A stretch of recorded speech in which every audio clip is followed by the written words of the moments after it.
willkommen in unserer neuen Wohnung. Wobei, ich muss zugeben, so neu ist unsere Wohnung ja nun auch nicht mehr, denn wir wohnen inzwischen schon fast 10 Monate hier. Aber es hat ein wenig gedauert, bis wir wirklich alles an seinem Fleck hatten und noch ein paar Dinge nachgekauft haben. Und wir sind jetzt ungefähr an diesem Punkt angekommen, wo wir sagen würden, ja, das passt so, das ist unsere Wohnung, so kann es bleiben. Und deshalb wird es jetzt endlich Zeit für unsere Roomtour. Yay! Unser Umzug ist jetzt schon eine Weile her. Ich hatte dazu ja ein Video hochgeladen und schon mal ein wenig erklärt, warum wir denn umziehen. Denn unsere alte Wohnung, da wollten sie die Mietkosten erhöhen und da haben wir gesagt, nee, das wird dann doch ein bisschen sehr, sehr teuer und wir haben eine neue Wohnung gesucht und wir haben diese hier gefunden. Diese liegt ungefähr in der gleichen Gegend, allerdings sind wir auf die andere Seite gezogen des Flusses und das ist die Präfekturgrenze. Das heißt, wir sind von Kanagawa aus nach Tokio in die Präfektur gezogen. Offiziell wohnen wir jetzt in Machida. Das ist ein Stadtteil im Westen von Tokio, den ich eigentlich auch sehr mag, denn hier ist es nicht so überlaufen und man hat seine Ruhe. Und was jetzt neu ist, wir wohnen ein bisschen weiter weg vom Bahnhof. Ein Grund, warum die Miete etwas günstiger geworden ist. Allerdings haben wir uns jetzt Fahrräder gekauft. Deshalb kommen wir trotzdem relativ gut zum Bahnhof, wenn das Wetter gut ist. Wenn es regnet, müssen wir den Bus nehmen. Der dauert manchmal 20, 25 Minuten, bis wir da am Bahnhof ankommen, aber es ist auch machbar. Und ja, unsere Wohnung ist ein wenig größer geworden. Vorher hatten wir 55 Quadratmeter, jetzt haben wir um die 60 Quadratmeter. Wir haben 3 Zimmer, eine Küche, ein Bad und das möchte ich euch natürlich in diesem Video zeigen. Und eine Frage, die natürlich für eine Roomtour immer gestellt wird: Was kostet unsere Wohnung in Tokio mit unseren 60 Quadratmetern? Ohne Wasser, Strom und Gas, weil das wird separat bezahlt, bezahlen wir für unsere Wohnung 77.000 Yen. Was das in Euro ist, blende ich hier unten ein. Das wird sich natürlich je nach Tag immer ein bisschen vom Kurs her wechseln. Und das kann ich euch natürlich jetzt nicht genauso aus dem Kopf sagen. Aber das ist das, was wir monatlich für unsere Wohnung bezahlen. Und ja, ich habe jetzt genug geredet. Wir schauen uns jetzt mal in unserer Wohnung um. Auf geht's! Wir starten unsere Roomtour gleich an der Tür. Hier ist unser Eingang. Wir haben hier ein Schloss, das man rummachen kann, wenn wir zu Hause sind. Und wir haben hier noch eine kleine Alarmanlage, wenn die Tür geöffnet wird, dass wir das hören. Falls doch mal jemand einbrechen sollte. Ansonsten haben wir hier einen niedlichen alten Briefkasten, der etwas nervt, aber naja, ist aber nichts drin.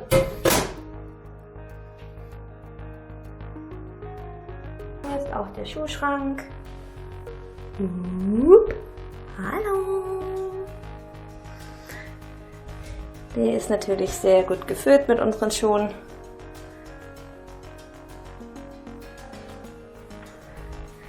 Und gleich daneben steht auch unser Schirmständer.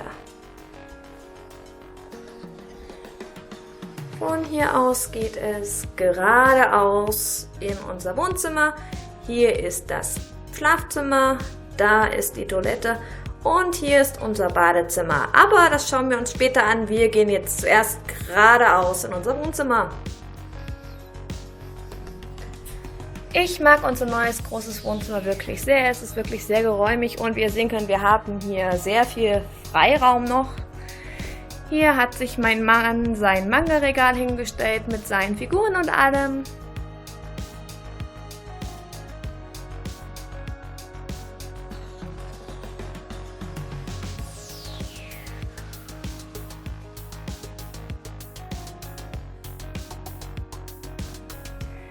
Seine DVDs und hier sind ein paar Sachen von mir und unsere kleine Hochzeitsecke haben wir hier eingerichtet.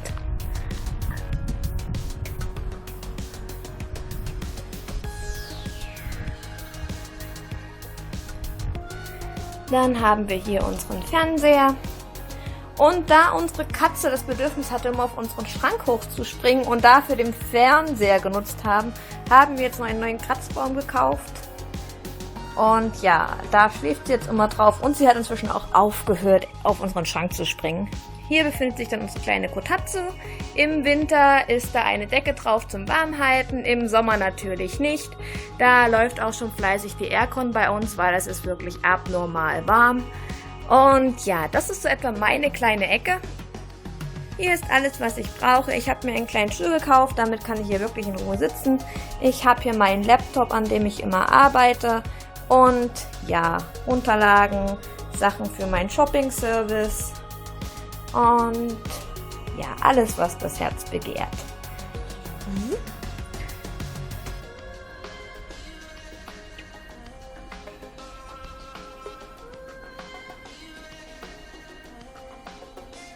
Hier habe ich einen Teil meiner Taschen aufgehangen, die ich regelmäßig nutze. Der Rest liegt bei mir im Schrank. Und ja, hier haben wir unsere kleine Couch. Und dahinter befinden sich auch Schränke. Wir haben jetzt einen Drucker. Hier ist meine Teesammlung, Süßigkeitensammlung und alles Mögliche. Ja,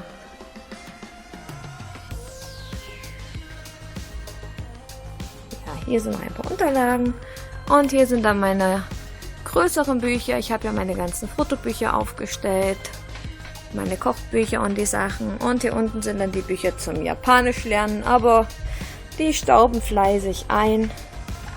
Und Unterlagen, Papier, alles Mögliche. Hier geht es raus auf unserem Balkon. Da können wir gleich mal hinschauen.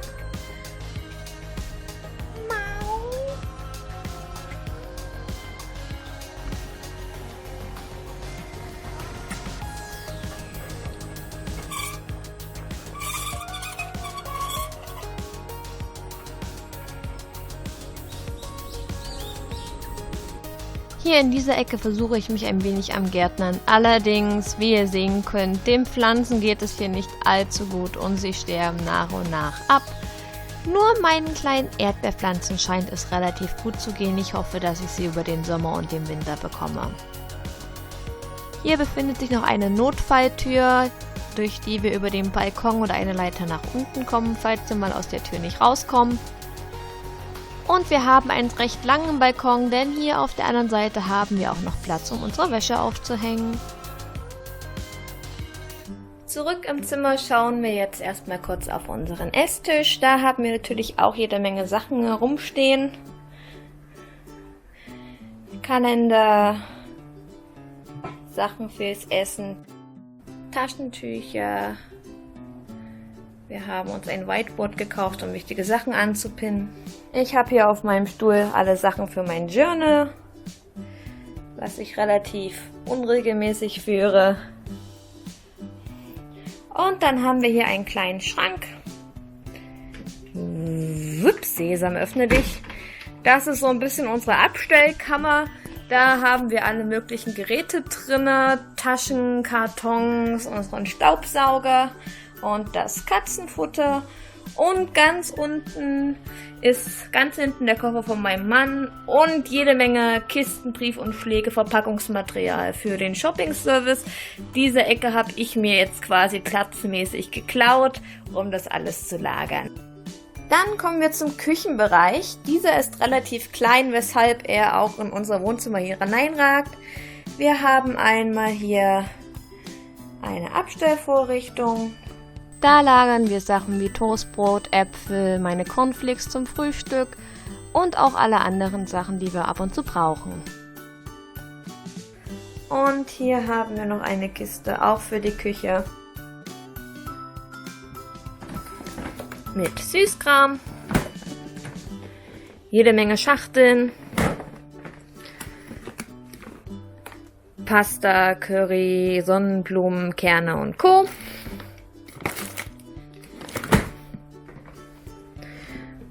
Und ja, Getränke, meine Knorr-Fertigsoßen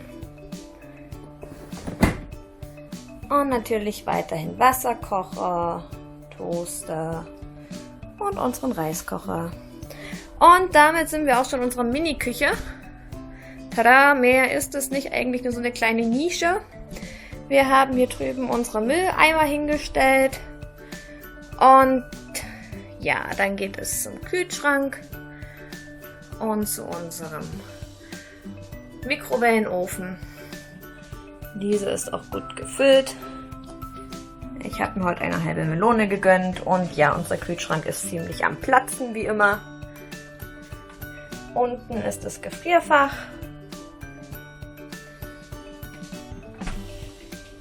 Und gleich daneben ist unsere kleine Küchenzeile mit unseren 2 Gasherdplatten und all den Sachen, die man halt zum Kochen braucht. Und unser Waschbecken. Wir haben hier natürlich noch mehr Schränke mit Pfannen, Töpfen und Co. Eine Schublade für Besteck und andere Materialien. Eine Schublade für Folie, dünne Beutel und eine größere für den ganzen Rest. Auch hier hinten habe ich einige Sachen gelagert, vor allen Dingen meine Backsachen sind hier drin. Und ja, solche Sachen. Oben an Stauraum haben wir auch noch 3 Fächer. Hier sind unsere Nabelschalen drin für den Winter. Und für japanische Verhältnisse ziemlich hohe Schränke. Ich komme zum Beispiel hier oben immer nicht dran. Ich muss immer klettern, wenn ich die Schüsseln brauche. Ansonsten ja, Teller und Schüsseln, kleine Tellerchen, Schälchen, jede Menge Tassen. Alles, was man halt so hat in der Küche.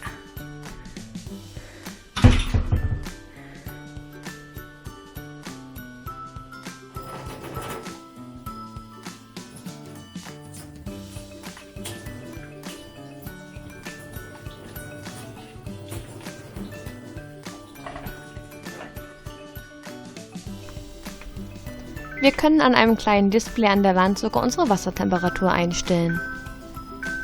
Nicht nur für die Küche, sondern auch für die Badewanne.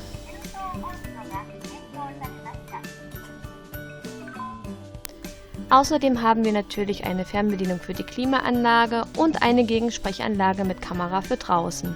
Allerdings ist die Bildqualität nicht ganz so besonders.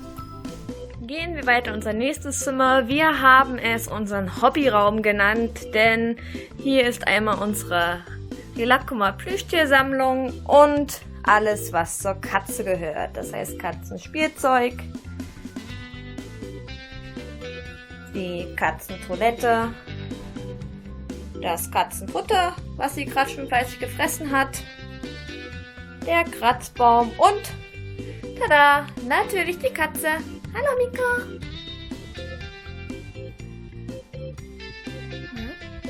Nee? Nicht rauskommen?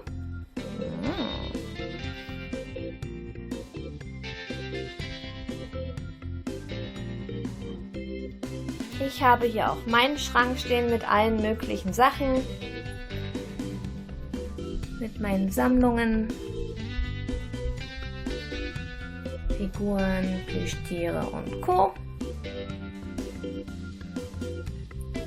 Hier dahinter verbergen sich meine ganzen CDs und Konzertmitbringsel und halt alles, was dazugehört.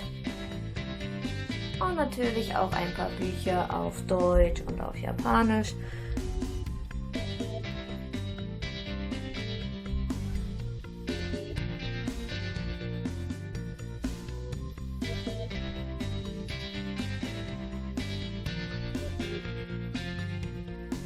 Und hier oben ist meine Cola-Flaschensammlung und ein paar von meinen Rilakkuma-Flaschen. Hier muss ich langsam überlegen, wie ich denn das alles hinstellen möchte, denn wie ihr seht, es ist voll und ich habe immer noch nicht alles. Wir haben jetzt einen neuen Vorhang, der ist auch zu. Dahinter verbirgt sich nochmal eine Tür, da kommen wir auf den Balkon raus zum Wäsche auf- und abhängen. Und wir haben halt auch noch einen Wäscheständer hier rumstehen, je nachdem wie das Wetter ist. Mein Sputtball und da befindet sich auch tada, meine kleine Schminkecke, denn die habe ich einrichten müssen, weil unser Bad viel zu klein ist, aber das werdet ihr dann gleich sehen.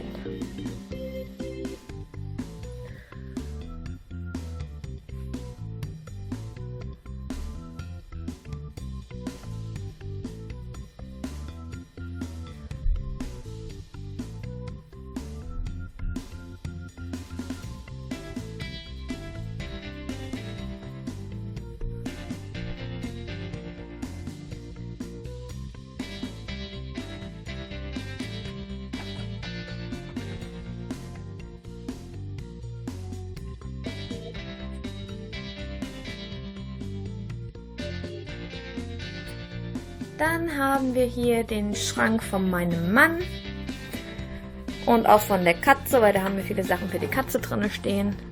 Hier sind seine Kleidersachen drin, Kisten, unser alter Tisch steht hier auch mit drin. Katzenkorb und alles. Wenn ihr euch fragt, was hier rumsteht, das ist auch alles für meinen Shopping-Service. Das sind Einkäufe, die ich noch versenden muss oder wo ich noch etwas warte. Wenn ihr Interesse habt, schaut mal auf Mikeneko Box vorbei. Ich kaufe gerne Sachen für euch hier in Japan ein. Gehen wir nun weiter ins Bad. Das ist hier wie üblich getrennt. Wir haben hier einmal unsere Toilette.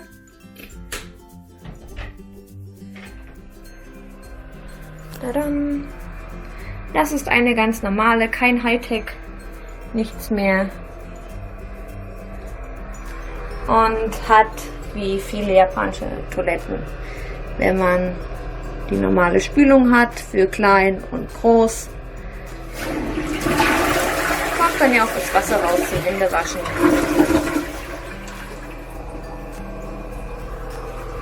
Und ja, hier oben haben wir noch eine kleine Abstellfläche. Aber sonst ist hier nicht allzu viel. Am Badezimmer habe ich schon rumgemäkelt, denn ich vermisse unser altes Bad. Das ist wirklich super klein. Wir haben den Schrank jetzt extra gekauft, um irgendeine Abstellfläche zu haben. Denn wir haben offiziell nur dieses kleine Fach. Mehr Abstellfläche ist nicht. Denn selbst hier oben im Spiegelfach nichts. Also kein Platz, kein gar nichts. Und es ist alles etwas älter. Ebenso wie unsere Dusche und unser Bad. Ich mache mal das Licht an. Wir haben hier unseren Sitz zum Duschen. Hier steht unser Shampoo, das Spiegel dazu. Und die Badewanne, die ich noch nicht benutzt habe, wahrscheinlich auch nicht benutzen werde. Ich bin kein Badewannen-Fan. Ja, hier wird geduscht. Hier daneben in unserem Schrank haben wir große Handtücher, kleine Handtücher, Sachen zum Wäschewaschen, Sachen zum Putzen und mein Vorrat aus Deutschland, Haarshampoo, Haarspray. Und unsere übliche Waschmaschine. Und die Lager für Dreckwäsche und dreckige Handtücher.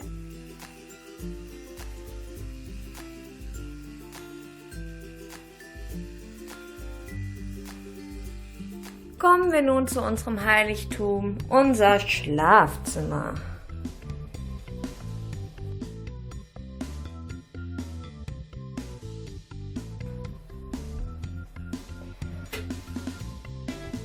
Hier befindet sich natürlich unser Bett.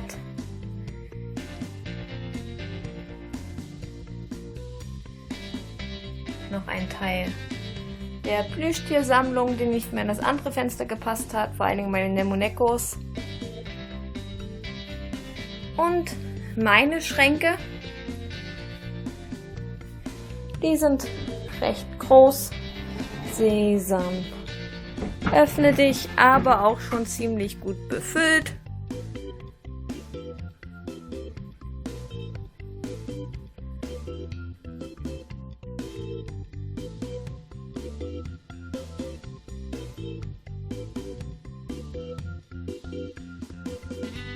Und ich habe hier natürlich auch meinen kleinen Schrank wieder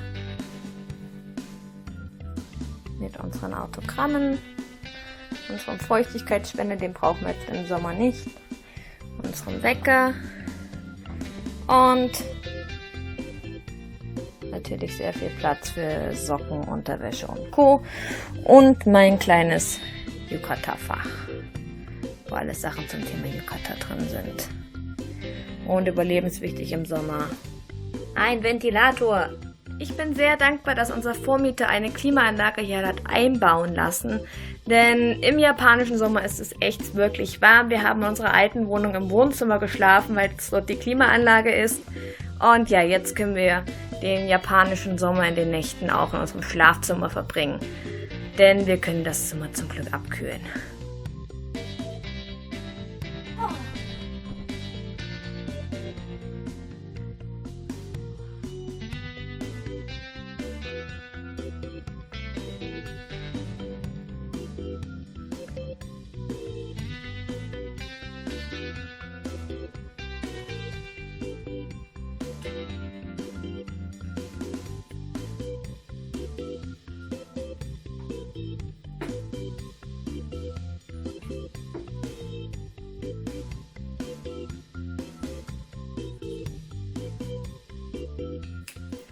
Das war meine kleine Roomtour. Ich hoffe, sie hat euch gefallen und ihr konntet einen kleinen Einblick von unserer Wohnung bekommen. Wenn ihr irgendwelche Fragen habt, könnt ihr mir gerne unten irgendwelche Kommentare schreiben. Ich versuche euch natürlich eure Fragen zu beantworten. Was eventuell noch wichtig ist, wir brauchten eine Wohnung, wo Haustiere erlaubt sind, da wir eine Katze haben und das hat die ganze Suche ein wenig erschwert. Deshalb ist sie auch ein wenig teurer. Normal sind die Wohnungen hier natürlich ein klein wenig billiger, aber sobald man ein Haustier hat, steigen die Preise leider an. Aber das ist nur so nebenbei bemerkt. Ich kann euch schon mal sagen, es wird demnächst noch eine Roomtour geben, denn diese habe ich sogar schon gefilmt und das Video ist auch schon fertig.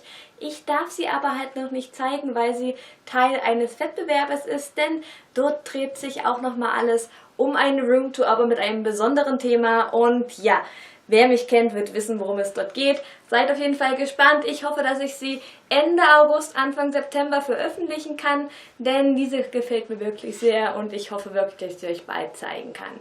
Ansonsten war es das jetzt natürlich. Ich würde mich wie immer über Däumchen hoch freuen. Schreibt mir ein paar Kommentare, wie hat euch das Video gefallen. Und wenn ihr meinem Kanal noch nicht folgt, dann würde ich mich natürlich sehr freuen, wenn ihr mir ein Abo da lasst. Und wir sehen uns dann beim nächsten Mal. Bis bald!